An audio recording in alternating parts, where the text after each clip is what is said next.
Bueno, hermanos, pueden abrir sus Biblias en Lucas el capítulo 13. Vamos a leer los versículos del 18 al 21 y vamos a enfocar en esta tarde en estos versículos.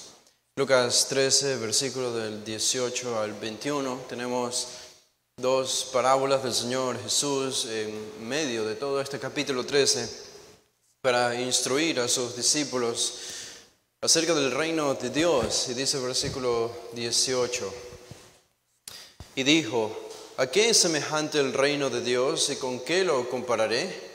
Es semejante al grano de mostaza que un hombre tomó y sembró en su huerto, y creció y se hizo árbol grande, y las aves del cielo anidaron en sus ramas. Y volvió a decir: ¿a qué compararé el reino de Dios? Es semejante a la levadura que una mujer tomó y escondió en 3 medidas de harina hasta que todo hubo fermentado. Estas son las dos parábolas que Jesús enseña a sus discípulos. Creo que bajarle un poquito el volumen sería mejor porque se escucha el eco, está un poquito alto. Estas son las dos parábolas que tenemos acerca del reino de Dios, y yo creo que ustedes pueden leer estas parábolas y entender, son autoexplicadas. No hay un pozo insondable aquí necesariamente cuando leemos estas parábolas. No es un desafío para la mente interpretativa nuestra cuando leemos lo que Jesús está diciendo aquí. Es claramente una referencia al reino de Dios, y Jesús utiliza dos ilustraciones para comparar al reino de Dios. La primera está en los versículos 18 al 19 y lo compara con una semilla de mostaza o un grano de mostaza que crece y se vuelve árbol grande, tanto así que las aves del cielo anidan en sus ramas. Y también dice que el reino de Dios es como la levadura que una mujer pone en 3 medidas de harina hasta que todo lo fermenta. Estas son las dos parábolas, y estas dos parábolas yacen en estricto contraste con todo lo que encontramos en este capítulo 13. Estas dos parábolas son como una especie de dos islas que tenemos aquí en el capítulo 13. Son dos oasis donde uno puede entrar a refrescarse un poco y recibir esperanza en medio de tantas noticias devastadoras para los judíos y para la nación judía. ¿Por qué digo esto? Porque en las palabras de Jesús, en todo el capítulo 13, exceptuando estas dos parábolas, en todo el capítulo 13, Jesús revela que una nube sombría se estaba cerniendo sobre la nación de Israel por el hecho de que no le reconocieron como el Mesías. Y ustedes pueden ver eso en los versículos que ya hemos leído o que ya hemos estudiado en las semanas anteriores.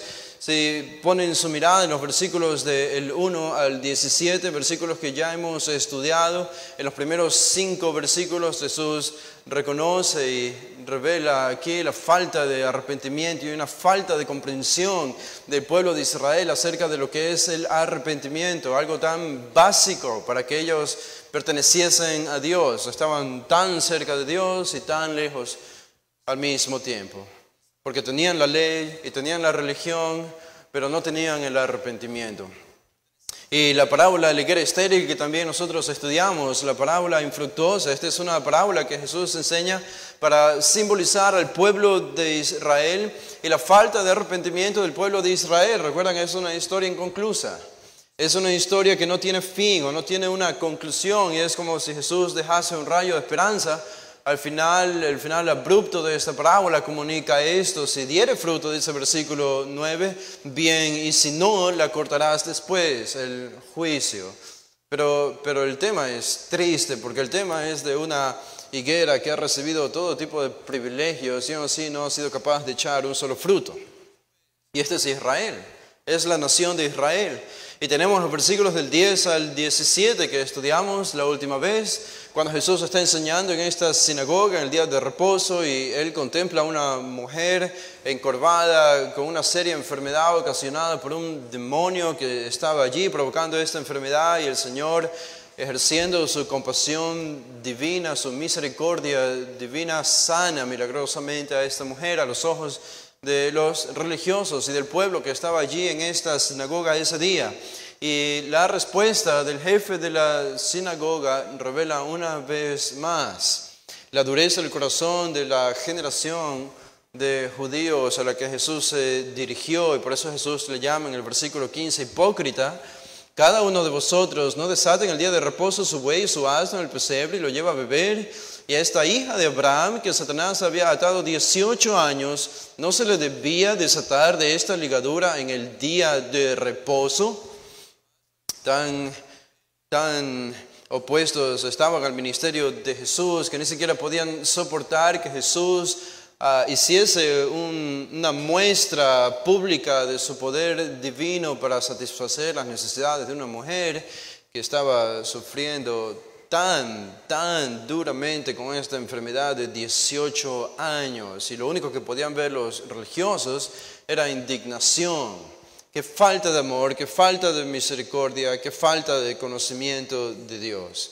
Y si ustedes saltan las dos parábolas que nosotros estudiamos o debemos estudiar en esta tarde y fijan la mirada en el otro pasaje, el penúltimo pasaje de este capítulo 13, los versículos 22 al 30, observen lo que Jesús les dice en el versículo 27. Pero os dirá el padre de familia que cierra la puerta, os digo que no sé de dónde sois. Esta es otra parábola para enseñar que los judíos no iban a entrar por la puerta de la salvación a menos que se arrepintiesen. Cerrará la puerta. Y esas son las palabras del padre, del dueño de la casa. Os digo que no sé de dónde sois, apartados de mí todos vosotros, hacedores de maldad. Allí será el llanto y el crujir de dientes, cuando veáis a Abraham, a Isaac y a Jacob y a todos los profetas en el reino de Dios y ustedes estén excluidos. Esta es una condena al infierno. E incluso Jesús reconoce que serían y vendrían a la salvación no de los judíos, sino gentes de todos los pueblos, de todas las naciones, gentiles. Es lo que dice el versículo 29, porque vendrán del oriente y del occidente, del norte y del sur, y se sentarán a la mesa en el reino de Dios. Otro escenario sombrío para la nación de Israel. Una vez más, Jesús realiza un dictamen contra esa generación de que si no se arrepentían, ellos serían excluidos del reino de Dios y serían destruidos. Y finalmente, si la historia de la parábola de la higuera estéril quedó inconclusa, la última parte de este versículo 13, la última sección, los últimos versículos del 31 al 35 terminan de completar esa historia inconclusa. Porque aquí están las palabras de Jesús cuando se le acercaron unos fariseos diciéndole que se vaya porque Herodes lo quería matar. No lo hacían por bondad hacia Jesús, lo hacían porque no querían verlo a Jesús cerca. Él respondió que continuaría haciendo milagros hoy y mañana en el versículo 33 y reconoce que no es posible que un profeta muera fuera de Jerusalén. Él sabía que iba a Jerusalén a morir. Y noten el versículo 34, estas son las palabras de Jesús. Y este es el dictamen final de Jesús para esa generación. Esto es lo que termina la parábola y la historia de la higuera estéril. ¿Dio fruto o no dio fruto? Bueno, el versículo 34 dice, Jerusalén, Jerusalén, son las palabras de Jesús, que matas a los profetas y apedreas a los que te son enviados. ¿Cuántas veces quise juntar? Esto es todo el Antiguo Testamento. ¿Cuántas veces quise juntar a tus hijos, como la gallina sus polluelos debajo de sus alas, y no quisiste?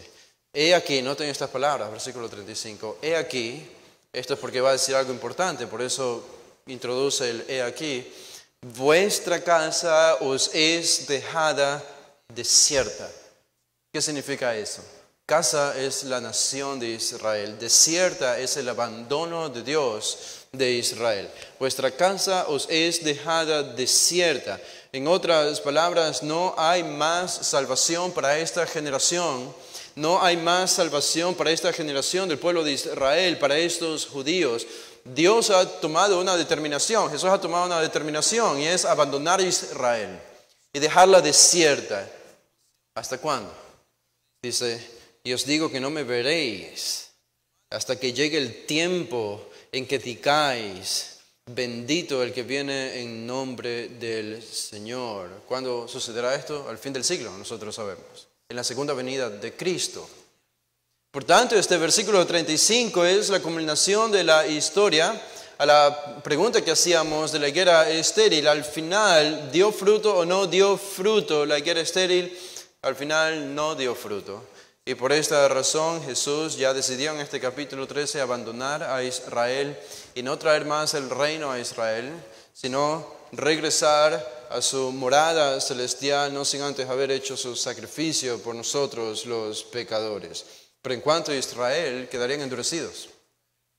Y el apóstol Pablo añade y habla acerca de esto en Romanos, el capítulo 11, de manera muy clara. A Israel le ha ocurrido endurecimiento en parte hasta que entre la plenitud de los gentiles. ¿Cuándo volverá Israel a Dios? Cuando todos los gentiles sean salvos. Cuando todos los gentiles que tengan que ser salvos sean salvos, entonces Israel volverá a reconocer al Mesías, el Señor descenderá del cielo, los judíos le esperarán y ellos volverán a ser el pueblo de Dios y Cristo inaugurará su reino en medio de ellos y sobre todas las naciones. Pero por eso les decía, este capítulo 13 es sombrío para la nación de Israel, porque uno mira todos estos versículos y no hay más que juicio de parte de Dios. Es una noticia triste que viene trayendo Jesús y no puede evitarlo. Esta es la noticia porque ellos han decidido endurecer tanto sus corazones. No hay vuelta atrás. Jesús reconoce, estos no se van a arrepentir. No me van a reconocer como el Mesías, ya lo sé, me van a matar en Jerusalén. Por tanto, esta casa es dejada desierta. No más reino por ahora para el pueblo de Israel. Y en un sentido, si nosotros miramos a nuestro alrededor, tendríamos las mismas razones para pensar lo mismo de nuestra generación, ¿no? Nuestra generación, los tiempos en los que estamos viviendo. ¿Cómo ha cambiado nuestra generación? Si solo pensamos en los últimos 100 años, desde los 1900 hasta ahora, nunca el progreso de la maldad ha avanzado de manera tan rápida como nosotros lo hemos visto en estos últimos 100 años. Es asombroso. En 1000 años, en 2000 años, el matrimonio nunca había sido redefinido. Nunca. Ha habido todo tipo de problemas y todo tipo de ataques al matrimonio, incluso en tiempos históricos.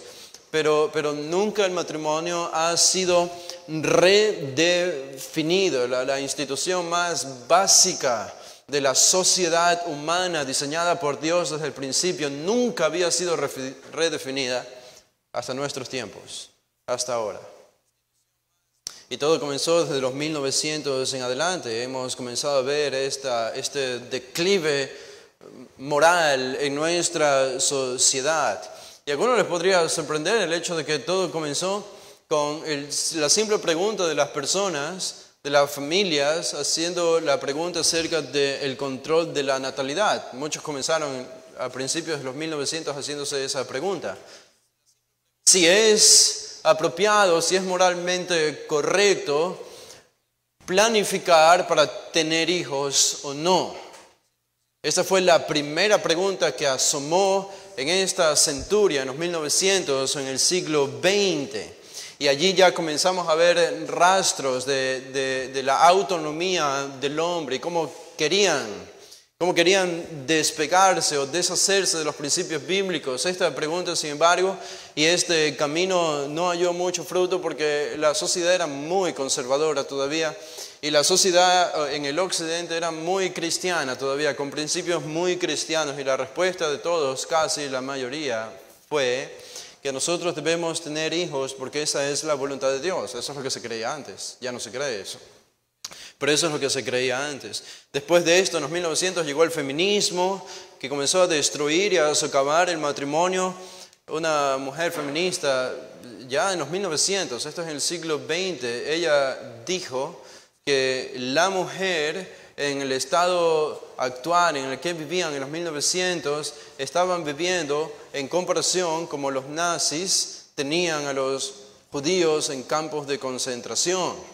Y ella comparó a las mujeres como viviendo en campos de concentración solo porque vivían bajo los principios bíblicos. Y este fue el comienzo del movimiento feminista. Después llegó la liberación, el movimiento de los hippies en los años 60. Los divorcios crecieron, se inventó la píldora para controlar la natalidad y también los abortos comenzaron a crecer en los años 70 y en los años 70 también las lesbianas y los gays se reunían en bares, todavía eso era juzgado por la ley en Norteamérica, pero ya habían bares y solo fue cuestión de tiempo hasta que sea un grupo tan fuerte como el día de hoy para que sean reconocidos como institución legal de parte de casi muchos estados de nuestro mundo el día de hoy. Y otras muchas cosas que podríamos reconocer que nos hacen ver que este mundo va mal y va en declive y no es tan diferente. Uno viendo el panorama podría decir que el panorama nuestro se ve desalentador. Satanás está atacando a la iglesia, Satanás está atacando a los líderes de la iglesia, Satanás está tentando a los líderes de la iglesia para destruir la iglesia. Y eso se une a todo el movimiento que estamos viendo alrededor de nosotros con la justicia social y las restricciones y todo tipo de filosofías que están saliendo para destruir la iglesia. No era diferente para los discípulos en el tiempo de Jesús. Ellos veían a su alrededor y todo iba mal, todos odiaban a Jesús, cada vez más personas odiaban a Jesús y ellos no veían alguna salida. Ellos pensaban que el reino se revelaría en ese momento en sus vidas y este rechazo hacia Jesús lo encontramos incluso de manera sistemática en el libro de Mateo. Mateo nos presenta un rechazo sistemático al ministerio de Jesús. En un sentido, los judíos le cerraron todas las puertas al Mesías. Todas las puertas le fueron cerradas. El Mesías no pudo entrar en ninguna puerta. Y esa es la razón por la que él exclama en el versículo 35, vuestra casa es dejada desierta. No hay más esperanza aquí. Y ellos, Mateo nos comunica esto. Ellos primero rechazaron al mensajero del Mesías, que era Juan el Bautista. Y eso lo encontramos, ustedes no tienen que leer esto, pero yo les puedo contar esta historia, esta triste historia que encontramos en la Biblia, en los Evangelios. En Mateo 11, 7 al 19, los judíos rechazan al enviado del Mesías, que era Juan el Bautista. No había espacio para Juan y Jesús reconoce estas palabras también en Mateo 11, él dice, el versículo 17, Jesús hablando a esa generación, dice, ¿a qué compararé esta generación? En el versículo 16, es semejante a los muchachos que se sientan en las plazas y dan voces a sus compañeros, diciendo, os tocamos flauta y no bailasteis, os endechamos y no lamentasteis, porque vino Juan, dice Jesús, que ni comía ni bebía, era austero, y dicen ustedes, demonio tiene. Y por otro lado viene alguien muy diferente, que es Jesús, el Mesías. Dice, y vino el Hijo del Hombre, que come y bebe, y dicen, he aquí un hombre comilón y bebedor de vino, amigo de publicanos y de pecadores. Rechazaron al mensajero del Rey, rechazaron al mensajero del Mesías, pero eso no fue todo. Aquí sistemáticamente, noten ustedes, sistemáticamente, Mateo nos dice en los versículos del 20 al 24 que no solo rechazaron al mensajero, sino que también rechazaron las naciones de Israel, rechazaron al Mesías. Por eso Jesús exclama en el versículo 21, ay de ti, Corazín, ay de ti, Betsaida. Y más abajo en el versículo 23, si tú, Capernaum, que eres levantado hasta el cielo, hasta el Hades, serás abatida. Y compara a estas ciudades con Sodoma y con Gomorra, con Tiro y Sidón, ciudades en extremo paganas. Rechazaron al mensajero del Mesías, las naciones de Israel, las ciudades de Israel rechazaron al Mesías en estos versículos. Pero hay más, en el versículo 22 en adelante tenemos que los líderes de Israel, en representación de todo el pueblo, los líderes de Israel rechazaron al Mesías también. Y eso lo tenemos en el capítulo 12. ¿Se acuerdan cuando los religiosos acusan a Jesús de haber expulsado un demonio por Belcebú? Y Jesús les dirige esta palabra por acusarlo de estar confabulado con el mismo Satanás. Él les dice en el versículo 31 del capítulo 12 de Mateo, todo pecado y blasfemia será perdonado a los hombres, mas la blasfemia contra el Espíritu Santo no les será perdonada. Habían blasfemado contra el Espíritu Santo, quien era el que hacía los milagros en la persona de Jesús. Aquí tenemos entonces finalmente los religiosos, que no es poco importante. Los religiosos eran los líderes del pueblo de Israel. Y si los líderes del pueblo de Israel rechazan al Mesías, entonces toda la nación está rechazando al Mesías, porque ellos son los representantes. Y es lo que tenemos aquí en el capítulo 12. Los líderes en representación del pueblo también rechazan al Mesías. ¿Qué pasó entonces? Le cerraron todas las puertas a Jesús. No había espacio para él en Palestina del primer siglo. No había espacio para alguien como él. Por tanto, como ya no hay fe en el Mesías, y ya no va a haber fe en el Mesías, porque cuando llegamos al capítulo 12 no hay vuelta atrás en Mateo. Y lo mismo, cuando llegamos al capítulo 13 de Lucas, no hay vuelta atrás. No hay vuelta atrás para el pecado, para la ceguera, para el endurecimiento del corazón. Las conciencias ya están cauterizadas. No van a reconocer el Mesías, no importa que el Mesías hiciese cientos y cientos de milagros frente a sus ojos. Ya no había esperanza para ellos. Entonces, Jesús decide, muy bien, yo vine a traer el reino a Israel para cumplir las promesas del Antiguo Testamento, pero debido a su rechazo, no hay más reino. No hay más reino. No hay más restauración del reino de Israel. Jesús ahora entonces comienza a hacer algo interesante. Cuando llegamos al capítulo 13 de Mateo. ¿Qué tenemos en el capítulo 13 de Mateo? Tenemos las parábolas. Y tenemos un conjunto de 8 parábolas. Y esto es más o menos paralelo a lo que encontramos en Lucas, el capítulo 13 también, donde Jesús comienza también a enseñar varias parábolas desde el capítulo 13 hacia adelante. Aquí como encontramos en Mateo, 8 parábolas. Estas 8 parábolas tienen que ver con el reino de Dios. Estas 8 parábolas en Mateo 13. ¿Y qué significa esto? Jesús está haciendo algo intencional. Las parábolas confunden a los que no creen en Él. Las parábolas confunden a los que no tienen fe en Él. Pero estas mismas parábolas revelan nuevas verdades a los que sí creen en Él. Este es el propósito de las parábolas. Jesús, desde este punto en adelante, ya no presenta el reino de Dios como antes. ¿Se acuerdan cuando Él comenzó a predicar en Israel? ¿Qué decía? ¿Cuál era la predicación de Juan el Bautista y de Jesús? El reino de Dios se ha acercado. El reino de Dios se ha acercado. Cuando llegamos al capítulo 13, no hay más de el reino de Dios se ha acercado. Porque el reino de Dios ya no iba a quedarse con Israel. Ahora, en cambio, tenemos estas parábolas acerca del reino. Y en Mateo, incluso en el capítulo 12 en adelante, ya no vuelve a aparecer esta referencia al reino de Dios, está cerca. Entonces, 8 parábolas en Mateo 13, y las que tenemos también en Lucas, algunas son paralelas. En Lucas el capítulo 13 son acerca del reino de Dios. ¿Y qué hace Jesús aquí? Revelar a sus discípulos nuevas verdades que antes estaban ocultas en el Antiguo Testamento acerca de la naturaleza del reino de Dios. Y ustedes pueden regresar a Lucas, el capítulo 13, y menciono todo esto porque estas 2 parábolas que tenemos, del versículo 18 al 21, son parábolas acerca del reino de Dios.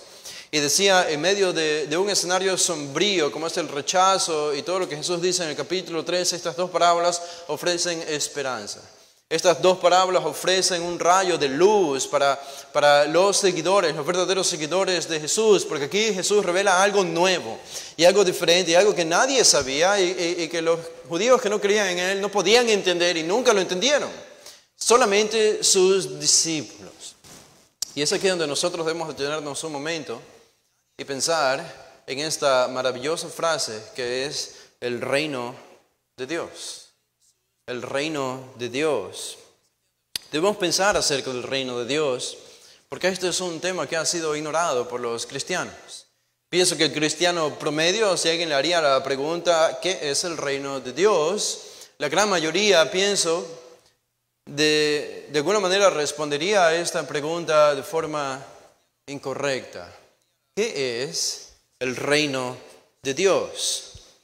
Yo crecí en la iglesia evangélica y nunca escuché una explicación acerca de lo que es el reino de Dios? Es un tema grandemente ignorado por los cristianos, los que estudian mal, incluso lo han mal entendido también, porque de manera general cuando pensamos en el reino de Dios, pensamos en algo abstracto.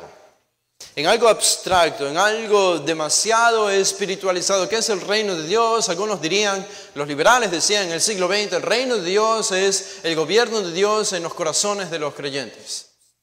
Y entonces el reino de Dios se trata de vivir una vida ética en esta vida y hacer a las demás personas éticos, volverlos más morales, para que el reino de Dios así se manifieste por nuestra forma de vivir. Y eso es espiritualizar el reino de Dios. Es un reino de Dios abstracto. Es muy abstracto. Esa no es la idea bíblica del reino de Dios. Algunos han dicho, es más popular incluso el hecho de que la iglesia es el reino de Dios. Bueno, tengo noticias, hermanos de esta iglesia. La iglesia, comunidad hebrea, no es el reino de Dios. ¿La iglesia de Cristo está conectada al reino de Dios? Sí. ¿Tiene relación con el reino de Dios en el tiempo presente? Sí. Pero la iglesia de Cristo no es el reino de Dios. No es algo abstracto, no es algo esotérico, no es un dominio que vive en nuestros corazones, el gobierno de Cristo en nuestros corazones. Es algo diferente. Y es simplemente que debemos ir a la Biblia para entender lo que es el reino de Dios. Este era un tema tan importante para Jesús. Y es tan importante para nuestra santificación, para mi santificación, para tu santificación. No es una teoría de eruditos, nada más, de las que se habla en la academia o en los seminarios. El reino de Dios debe ser un tema del que nosotros debemos desarrollar una tremenda pasión y tenemos que reconocer, no lo hemos hecho eso, no lo hemos hecho hasta ahora. Era tan importante para Jesús, tan importante. La expresión reino de Dios en los evangelios aparece más de 85 veces. Más de 85 veces en los evangelios.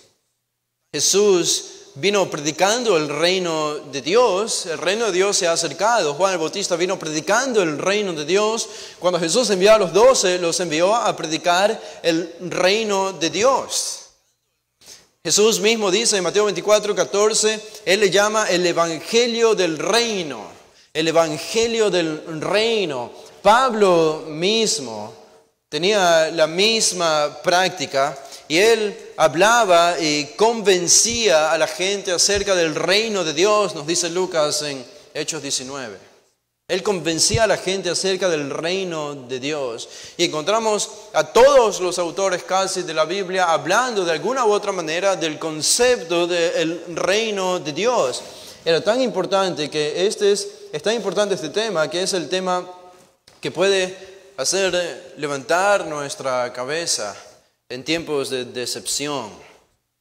Porque eso es justamente lo que Jesús está haciendo aquí.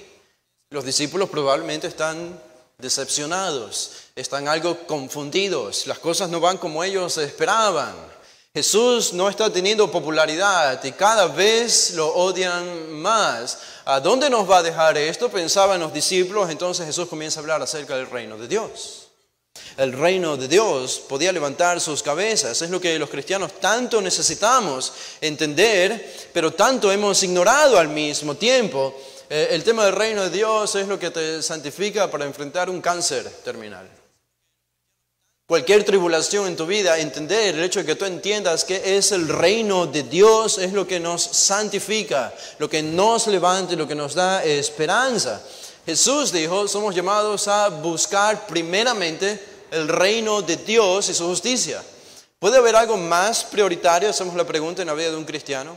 ¿Puede haber algo más prioritario que el reino de Dios después de esas palabras de Jesús en Mateo 6:33? Mas buscad primeramente el reino de Dios. Todo lo demás en nuestra vida es secundario en comparación al reino de Dios, es nuestra prioridad. ¿Cuál es la primera petición en la oración de los discípulos cuando Jesús les enseñó a orar? Venga tu reino. Venga tu reino. En Lucas 11:2 estudiamos eso. tiene que ver con el reino, debe ser el centro de nuestra devoción. El problema es que si los cristianos no saben qué es el reino, entonces ¿cómo van a hacer todo esto? ¿Cómo van a estar devotos al reino si no entendemos lo que es el reino? Esto es para vergüenza de líderes, de nosotros como líderes, como los que enseñan y los que predican.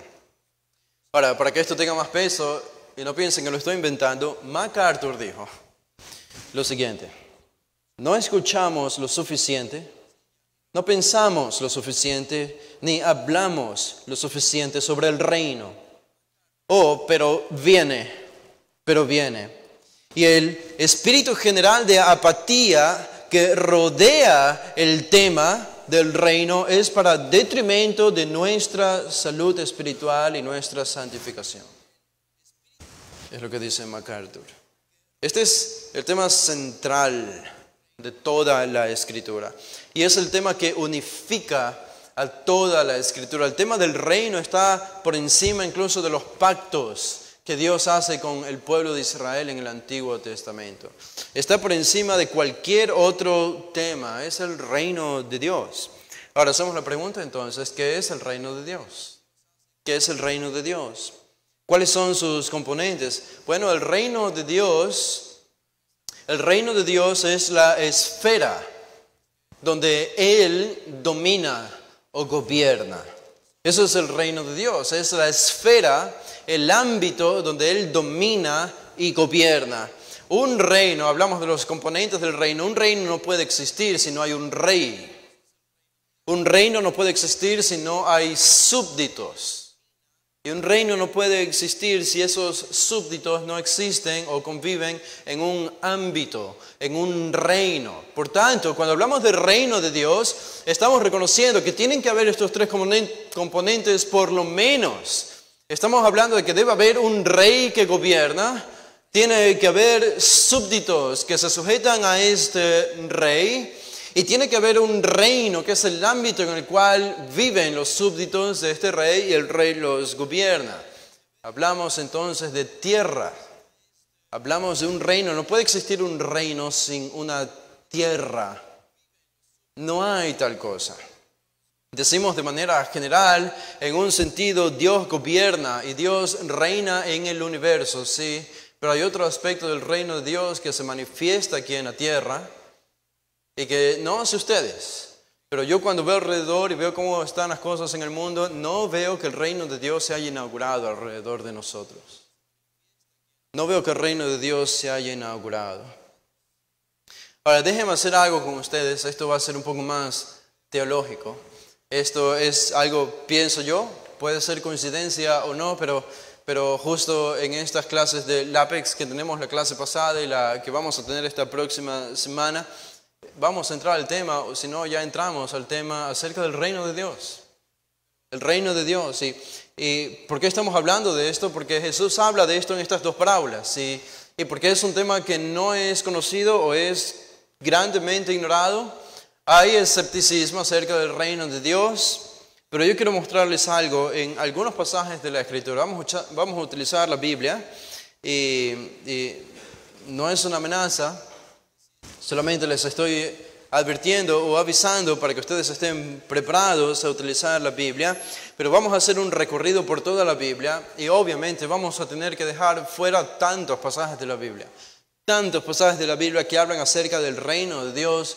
Y podemos hablar del pacto que Dios hace con Abraham, el pacto que Dios hace con David. Pero fíjense en este recorrido que vamos a hacer por la Biblia. Vayan conmigo por un momento a Génesis, al capítulo 1.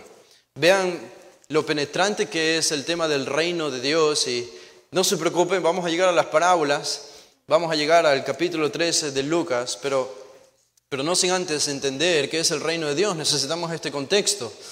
Noten cómo aparece aquí el tema del reino de Dios en Génesis capítulo 1. Observen lo que dice el versículo 26. Dice: entonces dijo Dios, hagamos al hombre a nuestra imagen conforme a nuestra semejanza y señoree. Observen esa palabra interesante. Señoree. ¿Quiénes son los que señorean? Sino los reyes. Los reyes. Aquí aparece el lenguaje y el vocabulario de reyes, aplicado a ¿quiénes? Aplicado al ser humano. Señoree en los peces del mar, en las aves de los cielos, en las bestias, en toda la tierra y en todo animal que se arrastra sobre la tierra. En otras palabras, Dios crea el universo, Dios crea el planeta Tierra y este mundo, y Dios pone a la primera pareja humana en este mundo. Les dice, ustedes ahora son reyes. Y ustedes, la tarea de ustedes es gobernar y reinar sobre mi creación. Esa es mi responsabilidad para ustedes, gobernar y reinar sobre mi creación. Esto es lo que deben hacer. El versículo 27 dice, creó Dios al hombre de su imagen, imagen de Dios lo creó, varón y hembra los creó y los bendijo Dios y les dijo, fructificad y multiplicaos. En otras palabras, tengan bebés. Dice, llenad la tierra y sojuzgadla. Otra vez encontramos el vocabulario de reyes. Sojuzguen la tierra. Y dice, y señoread en los peces del mar, en las aves de los cielos y en todas las bestias que se mueven sobre la tierra. No había nada en la creación que no estaba sujeto al dominio del hombre, del ser humano. Todo en esta creación terrenal estaba sujeto al hombre. Esta es la razón por la que Dios nos creó. Por lo menos una, o la principal razón, si alguna vez te has preguntado por qué existo, bueno, estos versículos del Génesis nos dicen que Dios nos creó para que reinemos. No es el mensaje de Cash Luna, esto es lo que dice Génesis 1, 26 al 28. Dios nos creó para que reinemos sobre su creación, pero hacerlo para su gloria, para la gloria de Él. Esa es nuestra meta, ese es nuestro propósito. Dios nos creó para eso y nos puso aquí para eso. Ahora vayan, porque algo pasó en Génesis 3, y ustedes conocen muy bien esta historia. El hombre pecó y se rebeló contra Dios. Por tanto, si ustedes tienen en mente la razón por la que nosotros estamos aquí en este planeta, Dios al pecar promete que vendría un hombre que heriría en la cabeza a la serpiente, que es Satanás, y lo destruiría.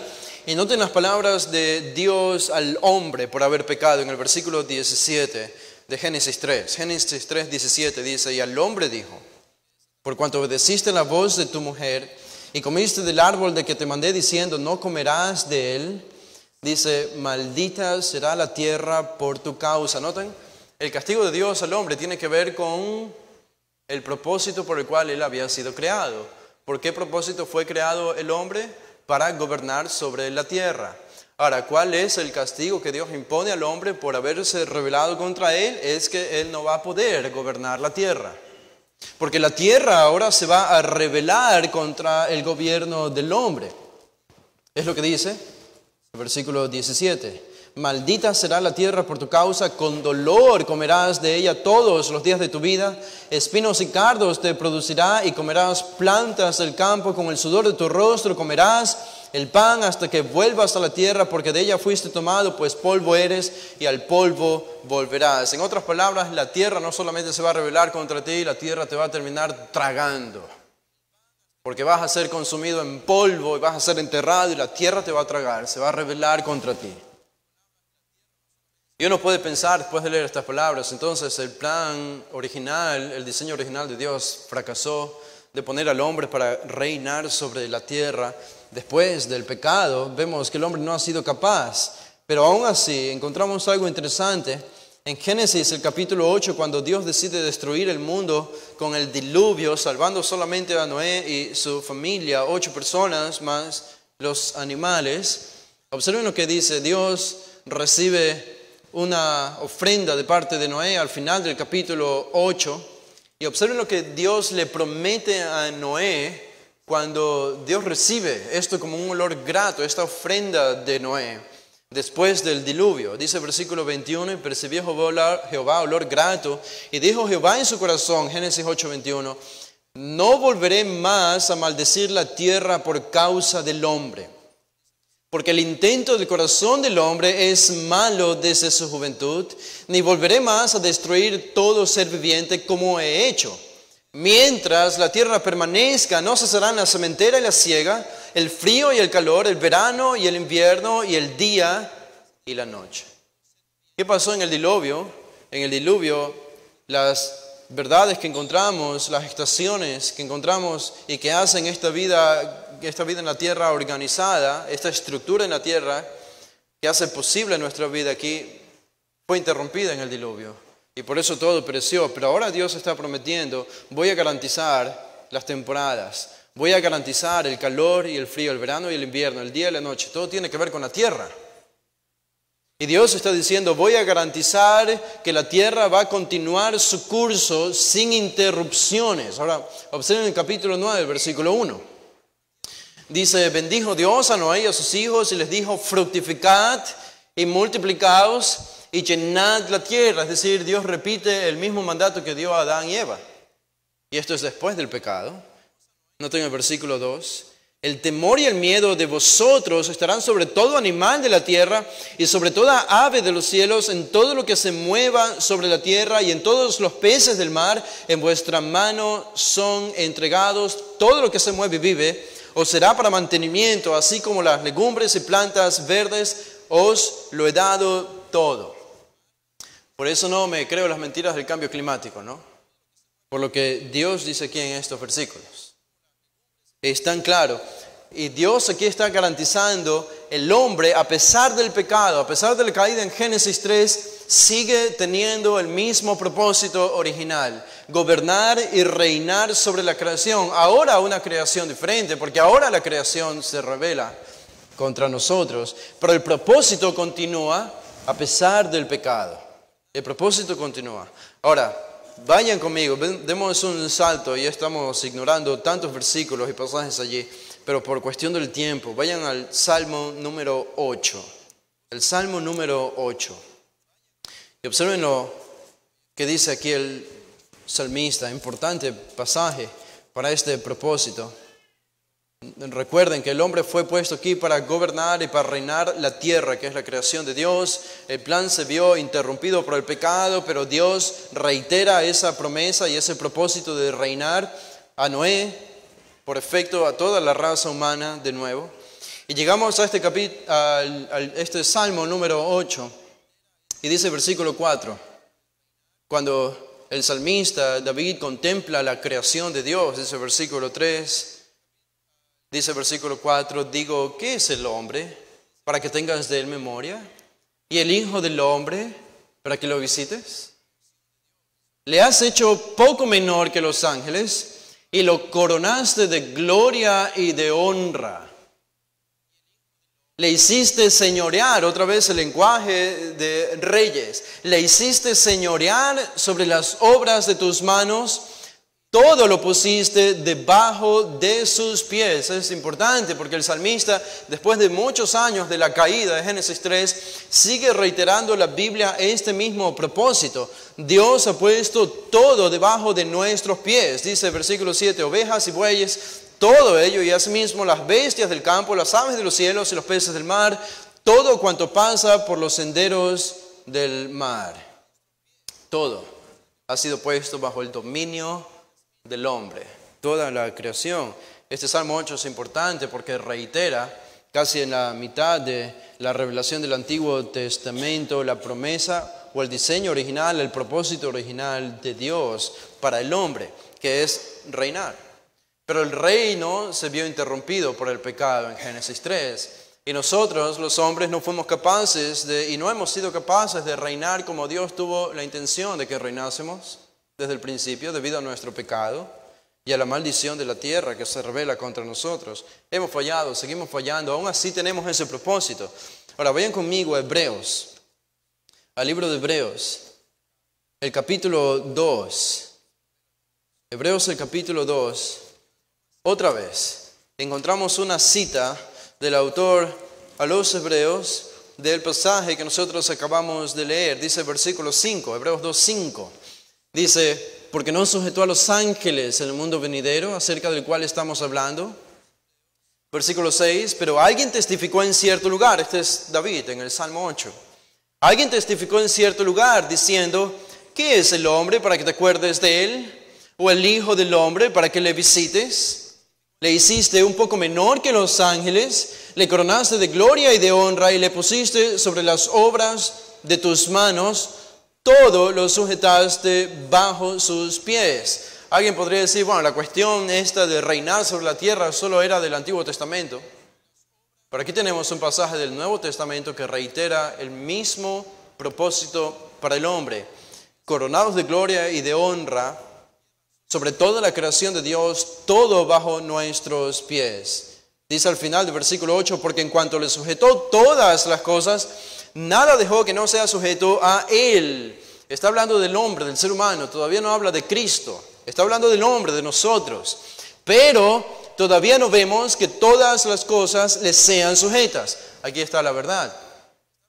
Es que tenemos el propósito de gobernar y reinar sobre esta creación. El problema es que por nuestro pecado no hemos sido capaces de que todas las cosas nos sean sujetas. Es lo que reconoce el autor de los Hebreos aquí.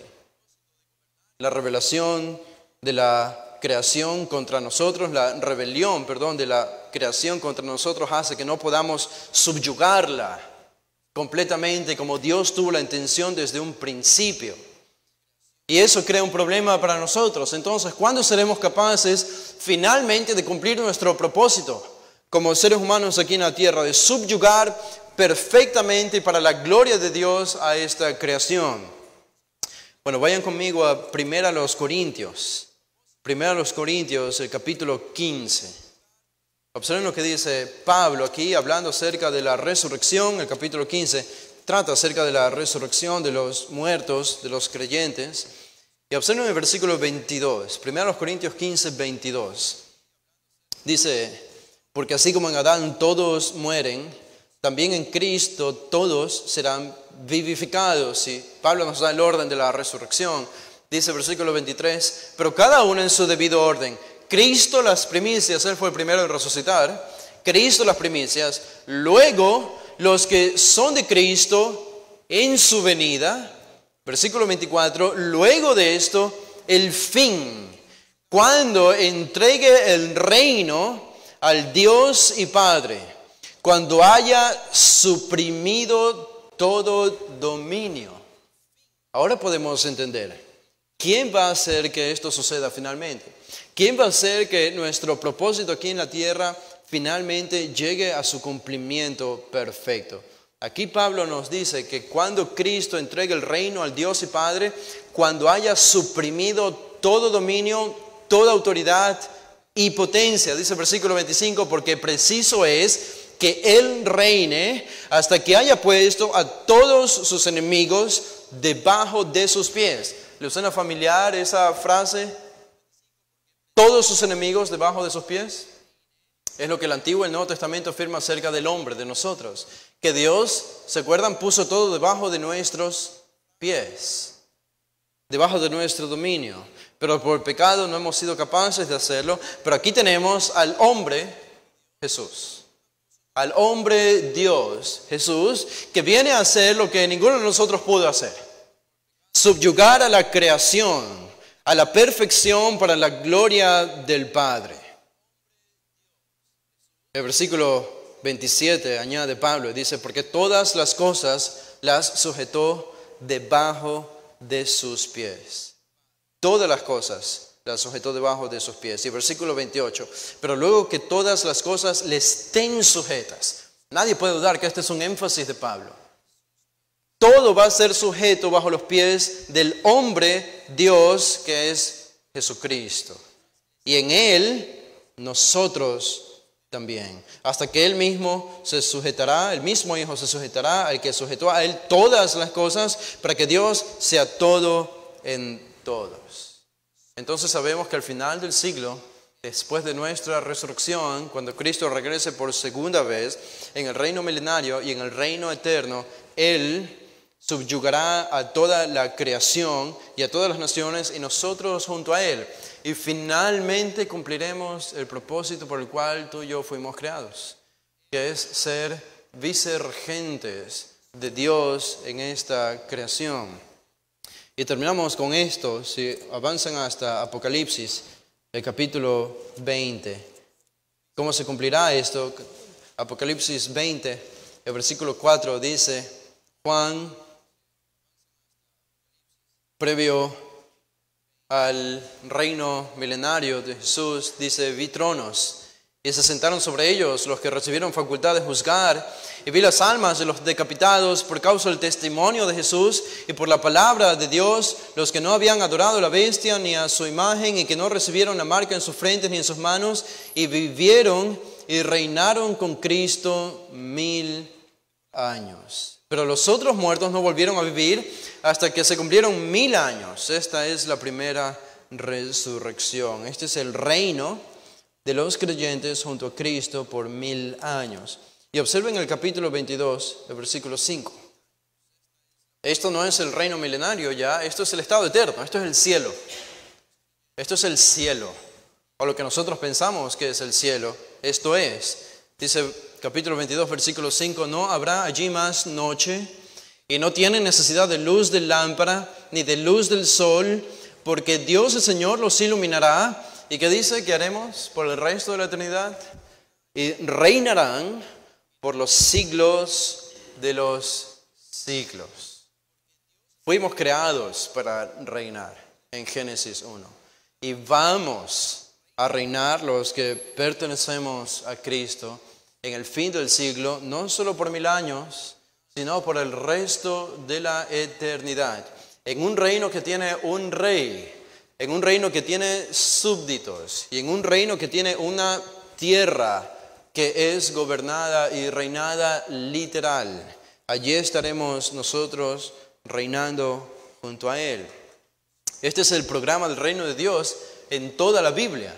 Por eso decimos, el tema unificador y principal de toda la Biblia es el reino de Dios. Y todo lo que encontramos en el medio y los pactos y las promesas acerca del Mesías, todo se concatena bajo la gran categoría del reino de Dios. Este es el programa del reino de Dios. El hombre tiene que reinar porque fue creado para eso. Fue creado para eso. Y lo hará al fin del siglo. Ahora, la pregunta, sin embargo, puede ser, bueno, esto es al final del siglo. ¿Y qué hay de nosotros ahora? ¿Y qué hay de la iglesia ahora? ¿Qué papel jugamos nosotros en este tiempo, en esta era que pertenecemos a la iglesia de Cristo? Bueno, vayan a Lucas 13 porque Jesús responde esta pregunta en las dos parábolas que nosotros tenemos para esta tarde. Dos parábolas que los judíos no entendieron. Ellos se perdieron el reino por rechazar al Mesías, pero los discípulos habrían entendido esto porque ni siquiera le preguntan a Jesús, explícanos estas parábolas. La parábola era tan autoexplicativa que ni siquiera tuvieron que preguntar a Jesús acerca de su significado. Ellos habrían entendido. La primera parábola es sobre la semilla de mostaza. Dice el versículo 18, Lucas 13, 18, y dijo, ¿a qué es semejante el reino de Dios? ¿Y con qué lo compararé? Esta es la forma de introducir de Jesús, que es igual al versículo 20. Y volvió a decir, ¿a qué compararé el reino de Dios? Jesús anuncia que va a pronunciar parábolas, ilustraciones, metáforas, comparaciones. Esta palabra comparación o compararé aparece como 5 veces en todo este pasaje. Se trata de comparaciones, de ilustraciones. Y el asunto, el tema principal es el reino de Dios. Bueno, Jesús lo compara en el versículo 19 en primer lugar. Lo compara y dice, es semejante al grano de mostaza. El grano de mostaza, no sé si ustedes han visto el grano de mostaza, pero si quieren tener una excelente idea del tamaño del grano de mostaza, que dicho sea de paso, no es la más pequeña de las semillas, probablemente sí era la más pequeña de las semillas conocidas por los judíos en ese tiempo, y eso es lo que probablemente quiere decir Jesús aquí, pero para que tengan una idea acertada o precisa del tamaño de un grano de mostaza, una semilla de mostaza, miren a su Biblia, porque ahí tienen la respuesta. Miren a su Biblia y miren una letra de su Biblia. Aunque obviamente que no sea una Biblia para ciegos, pero sí es una Biblia normal. Miren el tamaño de una letra de su Biblia, una sola letra, de ese porte y de ese tamaño es la semilla de una mostaza o el grano de una mostaza, de ese porte. Vean la letra A, que es redondeada, y esa es la semilla de una mostaza. Jesús está claramente enfatizando aquí la pequeñez Aparentemente la insignificancia del reino de Dios, Él está diciendo, es como el grano de mostaza, es casi insignificante en sus comienzos, por lo menos, pero algo pasa con esta semilla. Él dice que un hombre, en el versículo 19, tomó, o habiendo tomado esta semilla, dice, y sembró en su huerto. La palabra no es sembró, es balo, es echó. Él echó la semilla, simplemente, la echó en su huerto. Dice, otra acción, y creció y se hizo árbol grande. El contraste que encontramos aquí entonces es algo que va de lo pequeño a lo grande. Lo más pequeño, que es el grano de una mostaza, se convierte en lo más grande, que es un árbol. No es el árbol más grande que hay, pero es podríamos decir, el arbusto más grande que hay entre la misma familia dentro de un jardín. No hay más grande que un árbol de mostaza. Y Jesús está enfatizando la idea aquí de que el reino de Dios tiene unos comienzos muy pequeños e insignificantes. Y Él les está diciendo a sus discípulos, entiendan esto. Yo sé que ahora estoy yo solo, y están ustedes los 12, y un puñado más que me sigue. Y toda la nación de Israel nos está rechazando. Pero entiendan que esto ha sido diseñado así. Entiendan esta nueva revelación acerca del reino de Dios, porque el reino de Dios va a comenzar de esta manera. Comienza siendo muy, pero muy pequeño. Solo 12 discípulos y Jesús y un puñado más. Pero va a crecer y va a crecer de tal manera que se va a convertir en un árbol grande. Tan grande que al final del versículo 19 añade que las aves del cielo anidaron en sus ramas. Eso es muy interesante porque esta es una imagen que nos lleva también de nuevo a metáforas del Antiguo Testamento. Con Ezequiel 17, Ezequiel 31, aparece exactamente la misma metáfora aplicada a Israel, acerca del futuro glorioso del reino de Israel, convirtiéndose en un gran árbol que da cobija y sombra a los animales que vienen a posarse o anidarse en sus ramas. Es muy interesante lo que Jesús dice aquí. Entonces, aquí Jesús está hablando acerca del crecimiento del reino de Dios. El crecimiento del reino de Dios. Eso es lo que comunica esta primera parábola. El reino de Dios es verdad, es pequeño ahora, pero va a crecer. Y va a crecer mucho. Y va a crecer mucho. ¿Cuánto? ¿En qué tanto va a crecer? ¿Qué tanto va a crecer el reino de Dios? Bueno, no tenemos que mirar a otro lado, ni siquiera solamente a la historia, sino que podemos mirar al mismo registro bíblico para entender cuánto va a crecer el reino de Dios. Y otra vez aquí tengo que minimizar versículos o dejarlos fuera, pero déjenme leerles este aquí. Déjenme leerles Isaías, el capítulo 60. Les dije que íbamos a leer varios versículos, pero Isaías 60 dice el versículo 15. En vez de estar abandonada y aborrecida, Isaías 60:15 es el mensaje de Dios para Israel, la futura gloria de Israel. Dice, en vez de estar abandonada y aborrecida, tanto que nadie pasaba por ti, haré que seas una gloria eterna, el gozo de todos los siglos, dice.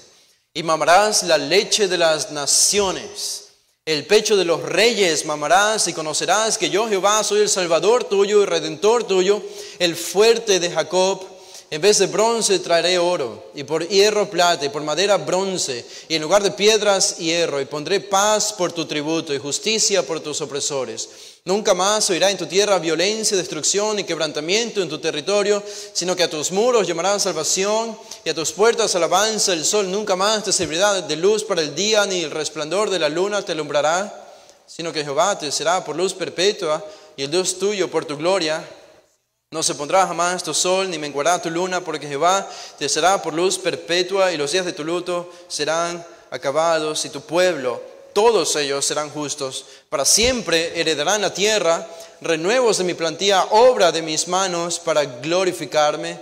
El pequeño vendrá a ser 1000, el menor un pueblo fuerte. Yo Jehová a su tiempo haré que esto sea cumplido pronto.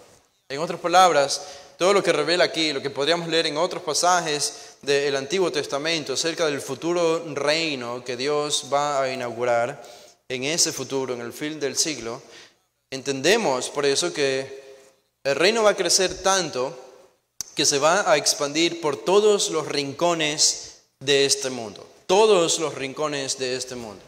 Si solo leo en Miqueas 4:1 y 2, dice: acontecerá en los postreros tiempos que el monte de la casa de Jehová será establecido por cabecera de montes y más alto que los collados, y correrán a él los pueblos. Estas son las naciones de la tierra, correrán al monte de Dios en Jerusalén. Dice: vendrán muchas naciones, el versículo 2, y dirán: venid y subamos al monte de Jehová y a la casa del Dios de Jacob, y nos enseñará en sus caminos, y andaremos por sus veredas, porque de Sión saldrá la ley, de Jerusalén la palabra de Jehová. Esto va a pasar al fin de los siglos. Hermanos, esta es la vida en el cielo. Esta es la descripción de la vida en el cielo. Para nosotros, nuestro cielo será la nueva tierra. Y esto es lo que haremos en un reino de Israel, cuyo reino abarcará a toda la tierra y todas las naciones, con el rey desde Jerusalén, o la nueva Jerusalén. Así que los comienzos de este reino, dice Jesús a sus discípulos por medio de esta palabra, así, de esta parábola, es cierto, es pequeño, como una semilla, un grano de mostaza, pero su fin será tan grande que correrá por todas las naciones de la tierra. Todas las naciones de la tierra.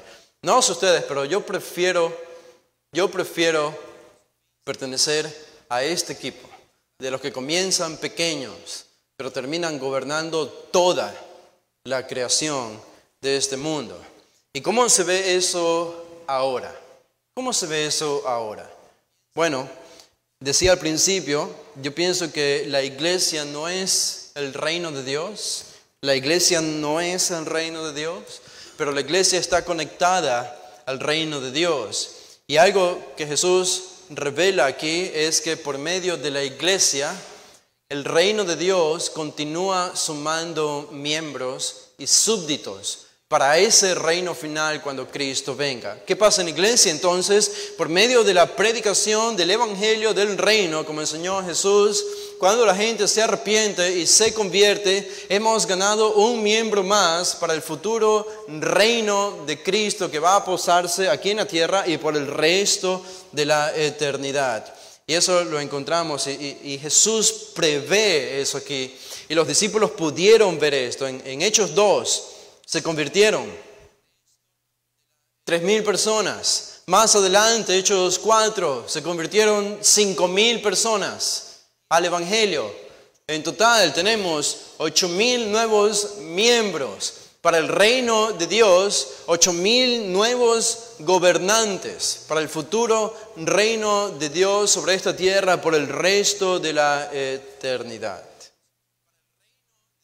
Y ahora nos enfocamos en la otra parábola. En Lucas 13:20 dice: y volvió a decir Jesús: ¿a qué compararé el reino de Dios? Otra vez, y ahora utiliza una ilustración diferente. Dice: es semejante a la levadura. Muy interesante que Jesús utilice la imagen de levadura, porque casi en toda la Biblia la imagen de levadura siempre es negativa. Y el mismo Jesús lo utiliza de manera negativa. ¿Se acuerdan cuando dijo: cuídense de la levadura de los fariseos, que es la hipocresía? Pablo también utiliza la referencia a la levadura de manera negativa. En el Antiguo Testamento ellos tenían prohibido utilizar la levadura cuando celebraban o conmemoraban en el día sábado la liberación de Israel de Egipto y participaban de este evento importante. La levadura no era permitida, pero Jesús utiliza aquí esta imagen y utiliza una imagen que siempre es negativa, que comunica la idea de contaminar todo lo que hay, pero Él lo va a utilizar a favor del reino de Dios. Y noten lo que dice: es semejante a la levadura que una mujer tomó. Ahora, esta mujer es de más que yo lo diga, pero por si acaso, porque uno leyendo cosas, lee cosas y dice: no entiendo cómo alguien puede ocurrírsele eso, pero esta mujer no es la Virgen María. Es solamente una mujer. Dice: tomó y escondió en 3 medidas de harina, y 3 medidas de harina no es una referencia al Padre, al Hijo y al Espíritu Santo tampoco. Pero dejando eso a un lado, es simplemente lo que dice, una mujer cualquiera, eso no importa, es una mujer, tomó y escondió esta levadura en 3 medidas de harina. Esa palabra medidas es la palabra saton, que si nosotros, es una unidad de medida, si nosotros hacemos la comparación al día de hoy, sería el equivalente a un peso de 39 kilos, 39 kilogramos. Es más o menos lo que pesaría una persona, pero muy, muy delgada, ¿no? Si alguien pesa 39, creo que tendría que ir al doctor o algo así. Pero 39 kilogramos sería más o menos lo que venderían un saco de harina, probablemente. Un saco de arroz, probablemente, pesaría 39 o aproximadamente 39 kilogramos. Así que aquí tenemos a una mujer que tiene 39 kilogramos de harina en un saco. Esto no es nada infrecuente en el mundo bíblico de Jesús, esto era algo muy cotidiano, pero reconocemos que era una cantidad grande de harina. Era un saco grande de harina, son 39 kilogramos de harina. Alguien calculó que se podría alimentar a más de 100 personas con el pan que se podría hacer de esta harina. Más de 100 personas. Otra persona dijo que más o menos, si pensamos en términos de espacio, estas 3 medidas de harina, allí en un envase de este tamaño caberían 432 huevos. 432 huevos. Es decir, es algo grande, es algo pesado, es algo extenso. ¿Y qué es lo que revela Jesús aquí? Bueno, aquí Jesús está revelando al final, dice el versículo 21, hasta que todo hubo fermentado. ¡Wow! No es poco lo que fermentó la levadura, que simplemente es algo pequeño, pero es escondido, y la referencia a escondido es porque no puede ser visto. La levadura se pierde allí, se entrevera con la harina, pero si lo dejas, la levadura termina fermentando todo, no poca harina, sino tanto como 39 kilogramos de harina, lo termina fermentando todo.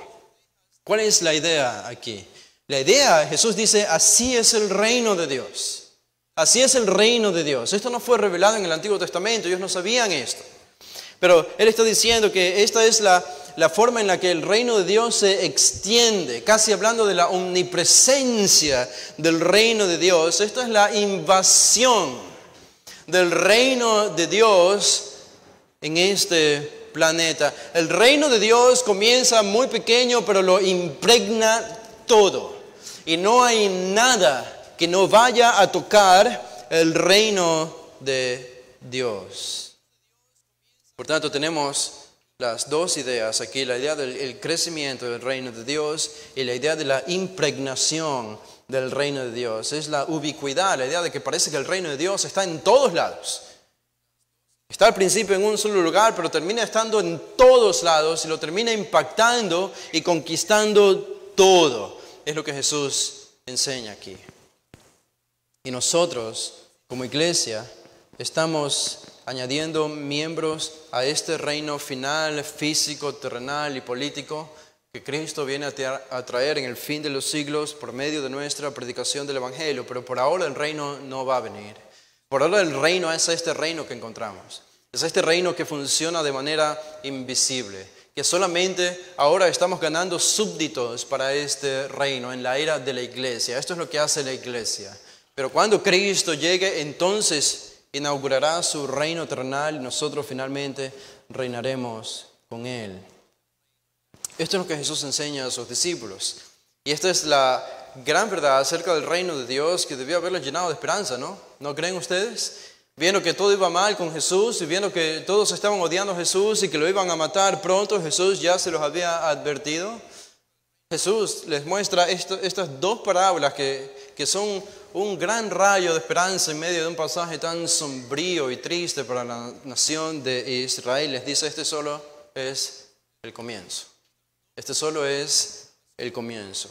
Ustedes vayan y prediquen el Evangelio a todas las naciones y el Evangelio va a hacer que el reino de Dios comience a crecer silenciosamente hasta que lo impregne todo. Y Cristo es el que va a hacer esto al final cuando regrese por segunda vez. Vamos a hacer una oración para terminar. Padre, te damos gracias por este tiempo, Señor, y te damos gracias por tu palabra. por el privilegio de pertenecer a tu reino, Señor, y no queremos tomar más a la ligera este tema o esta realidad en nuestras vidas. Perdónanos por no ser súbditos dignos de este reino, que has hecho posible que gente como nosotros pertenezcamos a este reino a pesar de lo que éramos o hemos sido, pero por la sola virtud de lo que Cristo hizo por nosotros en la cruz. Y ahora continuamos, Señor, esta labor de predicar el Evangelio del reino para que la gente venga en arrepentimiento y sabemos que estamos del lado correcto de la historia, sabemos que pertenecemos al grupo correcto, porque estamos en el grupo de el reino que va a crecer conquistando todas las naciones e impregnando a todas las personas de esta tierra, pensando en los que van a ser salvos y los que van a ser gobernados por nuestro Rey, que es Cristo. Es solo cuestión de tiempo, Señor, y entendemos que el mundo está al borde de una debacle mundial, lleno de inmoralidad y de movimientos que buscan coartar a la iglesia y destruirla. Satanás está más vivo que nunca intentando destruirla y a sus líderes, pero tu reino avanza. Y en medio de muertes y de sufrimientos y de martirios y de enfermedades y de decepciones en esta vida, el reino sigue avanzando, sigue impregnándolo todo hasta que lo veamos en su consumación final y eso nos llene de gozo y gloria. Gracias, Señor, por esta esperanza en el nombre de Jesús. Amén. Bueno, hermanos, pueden ponerse de pie. Vamos a hacer una oración para despedirnos en esta tarde. Padre, te damos gracias por tu palabra. Gracias, Señor, por la comunión que nos das con nuestros hermanos y por la bendición que es estar aquí. Gracias. Ahora que vamos a nuestros hogares, llévanos, Señor, con tu cuidado, tu protección en este nuevo comienzo de semana. Guarda nuestros corazones. Lo pedimos, Padre, en el nombre de Jesús. Amén.